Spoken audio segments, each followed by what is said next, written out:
And warm welcome to the Estrella Galicia post show. Big Friday in Portugal, and she doesn't disappoint. Another massive day of action at the Mayo Vislo Pro Ericeira.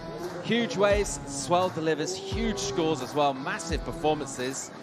And guys, I think we just take this moment to have a little breath. Just breathe it in, breathe it out. It's just, feels nice, doesn't it? What a day, guys. How are we feeling? Oh, absolutely over the moon. It's been intense. It's been, hurry up and wait. But then when it mattered, once we turned on this afternoon, it was, pro surfing at its best, I reckon. There was a couple mean heats today, right? I mean, it was fun to watch. There was the morning extravaganza, the afternoon, just woohoo, and then the evening golden hour. Yeah, full day. It's hard to think on the tour that was kind of formerly known as the QS, but Challenger Series is outside of Hawaii, a QS event, a Challenger event with waves this big. It's hard to think. Jet ski assist. Jet ski assist, massive. And I think the impressive thing is, aside from the wave holding up, it's just the way our surfers basically didn't really change their line. They just attacked it all day. Yeah, and that's what as it should be, right? I think, especially when we're getting this late in the draw, it's about that. And I think that they all kind of rose to the occasion. And pretty much every heat was fun in one way or another. Some were a little more blown out than the others, but there were some battles, especially that last one. Let's take a look at the final brackets and see how it's stacking up as we come into tomorrow, Saturday, looking very much like wrapping up here for finals day. Got two names already in that first semi. Look at that list of quarters and all explosive performers. Yeah, really packed. We got Zeke Lau and Nat Young already through, but yeah, that matchup, all-Australian matchup between the two Aussie battlers who are actually staying together. And then Alea Manuz and that man down there at the bottom in the blue, Deval, he's been, for me, with Nat Young, probably the best surfer of the event. So yeah, it's plenty more to come. And of course, tomorrow we've also got the girls in the quarterfinals as well. So there's plenty of action to come. Amazing matchups there. You think about Imai and what he's been able to do yesterday with the 10 and the 9. Of course, Nat Young as well, getting 2 9s in that very last heat of the day. That's looking like an absolute... I think he had 2 9s in the heat before, too.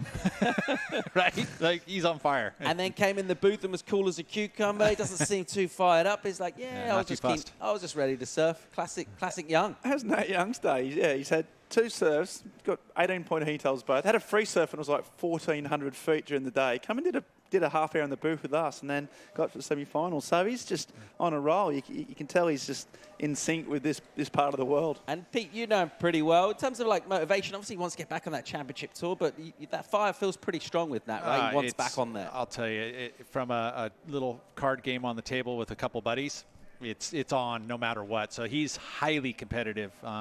Every surf, even free surf and so forth, it's not annoyingly competitive. It's just competitive, which is it drives you as a human being with him and hanging out with him, and ultimately it drives himself, right? And that's why we've been seeing the performances we've seen from him. And we're going to bring back in, of course, tomorrow the women's side as well. And we're thinking maybe the swell just dipping down slightly. Usually that would kind of be bad news, right? But actually it's going to be more like our ideal size for this wave, somewhere in that 4 to 6 foot range. Yeah, I think it looks amazing. And yeah, with that, I mean, the swell was amazing today, but it does provide some issues with the different tides and that. So when it just drops down, that's kind of perfect sort of river, perfect size, and we should be fine for the tide. So, yeah, it looks really, really good tomorrow. A perfect way to finish, hopefully. Okay, well, a man who smashed out that last heat with another amazing performances. He's cool in his debriefs. Let's go and hear from one. It's Nat Young down with Joanna. Yeah, Nat, you were the only guy in the water during the hold. Could you predict the future? Did you know we were going into the quarterfinals? I didn't know we were going to do the quarters, but I had a feeling I'd surf a heat, and the waves are pretty big, so I got to try a different board with no one out. I'm pretty tired right now, though. That was a long day. And you're the man of 9s. You got 4 9s right about now. That feels good. It was fun. I just surfing. This is the waves I surf like this at home all the time, and I just enjoyed being out there with one of the guys. So look forward to tomorrow, same thing. And did you take a pass on that jet ski assist there? Did you see something in the lineup? Because it got you that 9.23. I think I might have fallen on a wave or something. I don't know if I passed on the ski or what, but I got that wave kind of off on the shoulder, but it worked out. Yeah, it did, and good luck in the semifinals. Awesome stuff from Nat Young. The reason why that was a tough question, she's like that 9, and he's like, yeah, which one? Which 9? Which one? The one from the first day or the next day? Yeah, no, I think she was right. He did pass on utilizing the ski. when he paddled back out after his fall, right? The one that he didn't make, and he knew it wasn't the number, so then he paddled back out and then ended up with the 9.23. So that was with Carlos's priority. So a little bit of that moment of like making the decision, do you jump on the ski and it takes you out a little further, or do you do the paddle out and find yourself a little wide chip, which is what happened there. Of course, Nat Young's heat there in that second quarterfinal. One of many highlights of the day. There's been a lot of them once again here at Ericeira, and we've whittled them down to 5. Let's start to think about those top 5 moments from the day. We'll have a look at them and run them back, just remind ourselves what's gone down in a massive day of competition. Moment number 5, Pete, Zeke Lau looking ever strong out here and going from strength to strength. Yes, this is the round of 16. This was first heat. Zeke Lau was able to post that 8.13 for the win, and he was not in the lead. It was something where he needed to get a score here, and he somehow finds it, and he was able to just literally nail this one, and it was important for him to be able to get through this heat. I think it was the only 8 we saw in this one, and this was a bit of challenging conditions. There was some adjustments that needed to be made. I mean, I remember the very beginning of this heat, Zeke was dealing with like, oh, I was a little bit too deep in the lineup, and he adjusted and then gets the win with this 8.13, and he knew it. Yeah, it looked nice and clean and on the tension on the surface, but it was hard to get these waves. Well, moment number 4 also features that man again, Zeke Lau in action against Jordan Lawyer. That's our first quarterfinal and another smoker. Yeah, and he had to adjust in this. In his interview, he said, "Look, I got a couple of waves, and they closed out, so I had to, reassess." And he went down went a bit wider and got one of these waves, and just kept doing that. And this was an absolute. He blew away Lawler.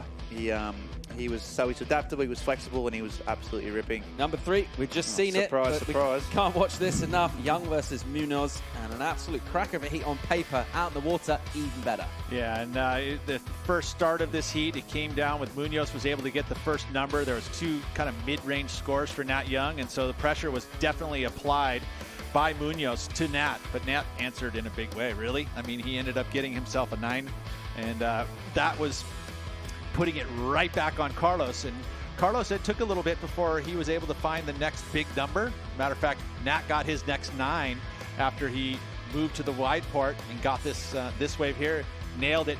Big parts of the scores for Nat Young was his finishes. I mean, I think truly his finishes were magnificent. He didn't fall, whereas Munoz could have been actually in this heat and maybe won it if he had not fallen on those final moves. Yeah, and this is what got him back in the game. This was a bit of a 2-turn combo. This second turn here was really, really big. This is where we're talking about those finishes. He just couldn't quite hang on to this. I mean, he's going at Mach 14, and here is another mistake. He just couldn't finish it off. So unfortunately for Carlos, he goes down. I mean, that's a high 9. He pulls that off, right? And unfortunately, he didn't, and fortunate for Matt. Yeah, and all that, his 2 9s came when he was behind. He didn't need a score, but so he wasn't if he was just out in front and posting big numbers. He was behind, and he just kept doing this, and he's got him the semi-final and the only goofy footer left in the event. Yeah, he did answer to the pressure, in a huge way. In the past, I think the year that he was falling off or fell off tour, literally falls cost him. He was falling a lot. Now, doesn't seem like he can even try to fall. And this second turn, this is the money one. Whoa, I mean, that's going to feel good. He's going to be upset with the loss, but posted a 17-point heat total and a great performance from Carlos. Moment number 2, it is heat number 2 on the round of 16. It saw Zhao Xianka take on this man, Jordan Lawyer. This one didn't disappoint either. Yeah, this is Jordan. He was really well in this heat. He had to, he was in the second heat of the day when the fog came in, so they had to restart. So he had a tough day, and we think that actually might have sort of been a factor in his relatively poor performance in the quarterfinal. But at this stage, he was showing what he's got.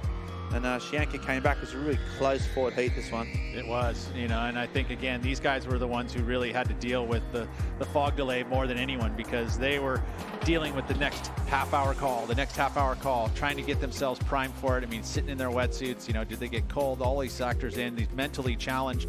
But the performance in this heat was fun to watch. I mean, unfortunately for Lawler, he ended up making this heat and winning this heat, but then in the quarterfinal, it looked like, the fatigue had come a little bit, the mental fatigue, and just made some mental errors and had a couple falls. But great performance in this event.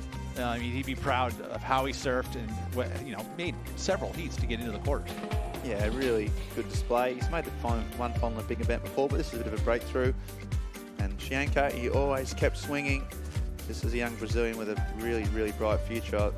I'm really confident seeing him on the CT at some stage. And he kept battling away, but unfortunately just couldn't quite match those sort of vertical turns of Lawler. And there he goes. He liked it, but it wasn't enough. Which brings us on to moment number 1. It's that man again, Nat Young. We've seen a lot of him. Let's see a bit more. 2 9-point rides in heat number 3, round of 16. Well, this was actually his round of 16, right? So this was when it was the most macking part of the day. The tide had filled in, and this performance, in my eyes, was the best of the event, just because of how massive the waves were at this time. The amount of the turns he was doing. I mean, he was going for it and some big open face turns and taggy like that. And, you know, we hadn't seen that because we hadn't seen the size of the waves until today. And he just maximized it in a big way, and he's found himself into the semifinals, which is a great performance. Yeah, he's just been on fire. It's great surfing. Nat Young blazing all day here, and there's only really one man in contention for that EDP ride of the day. We've been talking about him throughout the Australia Galicia post-show. We had him up in the booth earlier as well. He's had a big day at the office. Just said in his interview then he was tired, as well he should be. He's put a lot into today, but EDP ride of the day, guys, it's got to be Nat Young. And it is going to be Nat Young, but what happens at this point? He's already got 1 foot. Does he put the other foot in the sand like the EDP thing, so he has 2 feet in the sand? Because that's what they get for as an award, right? Footprint in Portuguese sand. Beautiful. Yeah. Something to remember. Look back fondly on this. Yeah, he gets 2 now. I reckon he's got a 1 in each foot. He's got a footprint in that board, I reckon. It's like, it seems like it's just molded into it because he's been sticking to it. And he was just, as we just talked about, it still takes your breath away. We've seen it. It does, right? 4 or 5 times. We saw it live, and then we saw the replay. We seen it again, and he free fell out of the sky. Nat Young, what a day. He'll remember this day for a long time, and, you know, he's not done yet. But but as you say, Pete, if you could sort of concoct a wave and an environment for Nat Young to prosper, it's this wave here in Portugal, I mentioned isn't it from the very first day of this event that Santa Cruz guys have done well here. And a lot of it is the fact that the wave transition, the wave style, the wave temperature of the ocean, the people, the vibe at Ericeira, like it's just Santa Cruz to a T. I fell in love when I came here the very first time 20 years ago. Nat fell in love when he came here. He's won an event down in Caparica. So it's just like Santa Cruz guys, they like it. And the performances show there. I mean, Adam Replogle and Chris Gallagher are winners right here at Ribera. So, yeah, anyway. Sometimes in competition, you know, we look at the ocean, deliver the energy. Sometimes it's the performances. Today, I really feel like we kind of scored. We got both, right, Ben? Yeah, the swell came in and the surfers just matched it. They thrived on it. There was no hesitation, and there was some just incredible, you know, surfing. And to see that, it's a rare thing to see on the Challenger Series and the qualifying series. Big waves, big, consistent, powerful, great waves, and the surfer absolutely delivered. And Pete, looking at tomorrow, our forecast has been pretty good so far, been very accurate, and a lot of sort of fairly confident people about tomorrow. How are you feeling about shaping up for finals day, crowning champions? Let's dial it down a little bit, but not too much. And we've got a low tide in the morning, so we'll be dealing with a broad spectrum lineup, which will be a little bit challenging for surfers to kind of figure out where those good quality waves are at. As it fills in, the finals will be, if they run the finals, it'll be in the perfect tide, that mid tide coming up. So fingers crossed, the fog goes away. Let's just get some fans and blow it offshore. We want that fog to keep well and truly out to sea. It's been a massive day of competition, awesome to watch. It's been a pleasure to commentate on at the Mayo Visla Pro Ericeira. Coming back for an early call tomorrow, 7:15 call for a potential 7:30 start. We're going to be crowning champions down here. WorldSurfLeague.com. We'll see you tomorrow morning.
This copyrighted event broadcast is produced by the World Surf League for broadcast around the world and may not be retransmitted, reproduced, rebroadcast, or otherwise distributed or used in any form